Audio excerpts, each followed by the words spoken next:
Il était une fois un homme... Vous voulez la suite? Générique.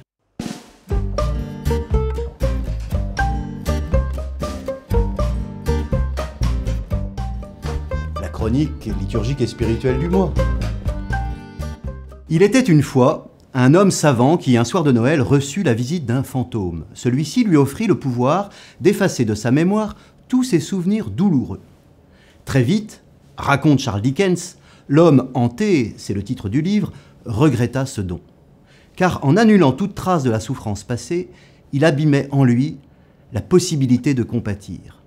Bientôt, son cœur oublieux des épreuves devenait indifférent à la souffrance d'autrui, froid et glacial. Son cœur n'éprouvait plus aucune chaleur et dégageait au contraire autour de lui des sensations de gel. Mais inversons la moralité de ce conte, car ce qui est vrai de la douleur l'est plus encore du bonheur. Tous les psychologues vous le diront, il est bon, au moment où nous traversons un deuil, de se rappeler que la douleur ressentie est moindre que la semaine dernière ou que le mois ou l'année écoulée, signe qu'un jour sans doute, cette peine trouvera une issue. Selon la même logique, se rappeler de dénouements heureux nous donne la perspective d'un avenir possible.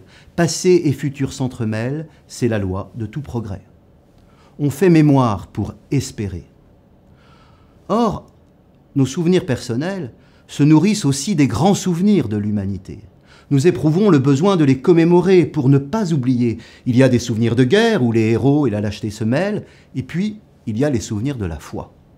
Les temps liturgiques célèbrent ainsi les victoires de Dieu au cours de notre histoire. Les faire nôtres, en allant concrètement à la messe chaque dimanche, les transmettre à nos enfants, c'est nourrir la mémoire d'espérance. C'est allumer dans le regard lui-même l'éclat de celui qui sait, certaine, la victoire de Jésus.